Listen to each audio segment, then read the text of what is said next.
Hey, what's up everybody? This is Aaron Wigo, your friendly neighborhood real estate guy. I'm a realtor with Keller here in the North Valley, Los Angeles, and I'm here with my second video about building my additional dwelling unit in my backyard as a rental property. So, let's get started.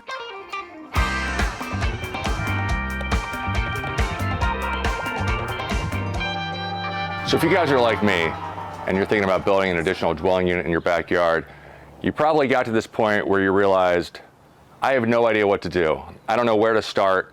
I don't have any idea how to get these numbers that mean anything. I mean, you can start calling construction companies, but basically what's gonna happen is they're gonna tell you that they'll be happy to come out and give you an estimate, but they can't really give you a real estimate until you have formally drawn up architectural and engineering plans, which require an architect or a designer to do that. And so if you don't have real construction numbers, how can you possibly budget out and even conceptualize what you can get for your money? Most of us don't have unlimited amounts of money, and so it's very important that we get a concrete bid. And so I'm going to talk today about how I came to the decisions that I made to get some concrete bids, which I actually have not had an official bid yet. That's coming up. My architectural plans are being finalized as we speak. They should be here in a matter of days, and at that point I'll be happy to show them to you. And then that's the point where I'm going to start going around to different contractors and trying to see what their bids are. So then your next question is probably, how do you find the contractors? Do you just walk down the street and see who's building a house? Do you look in the phone book? Do you ask around friends that you know? That's not a bad idea. It's always good to see people that you trust and see how their experiences were. However, sometimes it's really helpful if someone can aggregate the data for you and sort of help you along with the process, because let's be frank, we're homeowners, we're not contractors, we're not builders, we don't do this every day for a living. We may know how to do some handiwork around the house, but we're not ready to build an entire miniature house here in the backyard, I'll tell you that. I know I'm not. So there's some different companies out there that'll help you do that, that'll help you find contractors and help walk you through the whole process, typically for a fee. One that I came across and decided to spend $499 with was a company named Realm. I believe it's realm.com. I'll make sure to put the link in the description below. But Realm is basically a data aggregator company. They're not a contractor, they don't do the work, and they help you figure out your budget, figure out a plan, figure out if it's even viable. Not everyone's house can have an ADU for various reasons, but most can. But still, the first thing you need to do is get a feasibility report. They'll do that for you. Realm is how I found these general contractors and who helped me figure out sort of what the basic costs might be. And I'll be using these same contractors. Once I get my plans, I'll be submitting them to them so that they can give me a formal bid on the actual price of the ADU. So when you call a general contractor up and you say, I want to build about a 500 square foot, 1 bedroom, 1 bathroom ADU with a loft in my backyard, can I do it? How much is it going to cost? They're going to tell you, well, it's going to be around, this much to that much. There's going to be a pretty wide range of what that price actually is. Substantial amounts of money. So these sort of imprecise bids based on hypotheticals are called soft bids, because you can't really get a real bid unless you know precisely what the plans are, which can help you then figure out how much lumber we're going to use, how much drywall, how much concrete, how much roofing, how much everything else, how much electrical stuff. It all adds up and it all contributes to the budget. And so that is one of the reasons why I decided to go with my own architect. I'm going to show you right now here the first set of plans. These are not the final plans. These were the first set of plans. It wasn't quite the shape I wanted. It extended a little too far towards the main house's property line. We don't want to give up our entire backyard here, so these first set of plans, they came a little too far out this way, and we didn't like that. So in our second set of plans, we're making the whole thing a little bit longer and skinnier, and so that better utilizes our space that we have back here and still retains more of the yard for the main house. So for my experience doing this so far, calling about 5 or 6 different general contractors, GCs are going to want you to buy a package deal where you're hiring them to do the design and the whole thing. They're gonna walk you through the whole process. And that's great. If you really value your time more than you value, a couple 10 or 20, 30,000 extra dollars or more, then I say go with the general contractor. Find a good one and just put your mind at ease that you're not going to really have to do anything, and they're going to take care of all of it for you.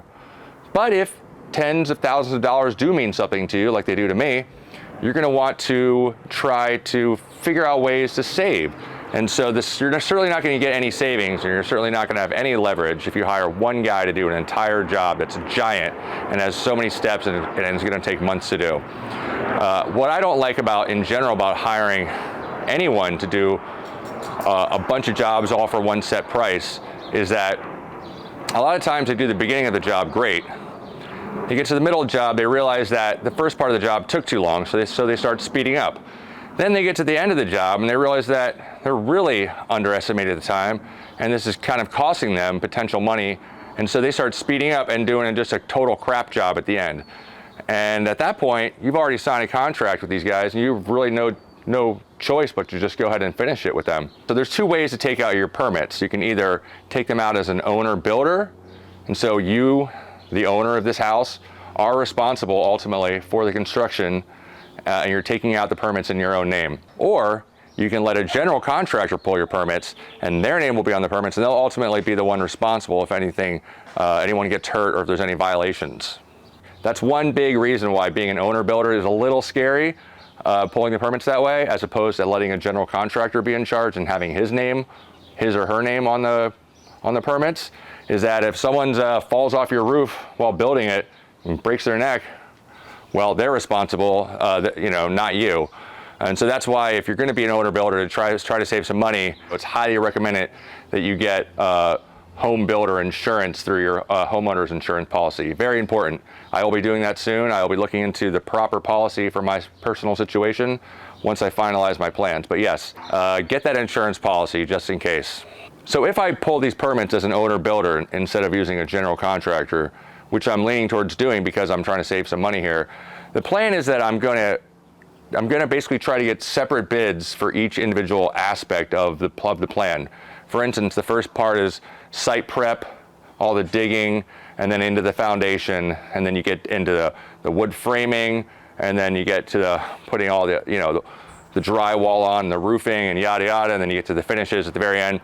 So my plan is, and this is hypothetical at this point, I'll let you guys know how it all shakes out, is that I kind of want to get just individual bids for just these first parts. And so that way I can control the costs all along the way. I know that I'm not going to get to the final stage and sort of be out of money. I'm going to try to get all these bids ahead of time. And I'll give them a chance to sort of package deal it, but I almost want to sort of have the pay schedule be for when they accomplish certain tasks, and not be necessarily tied into one construction company if I'm not happy with how things are going when I get to the end of one section. Like if I get to the end of the foundation and they did a crap job and the foundation isn't even or something, well, I want to go find another construction company.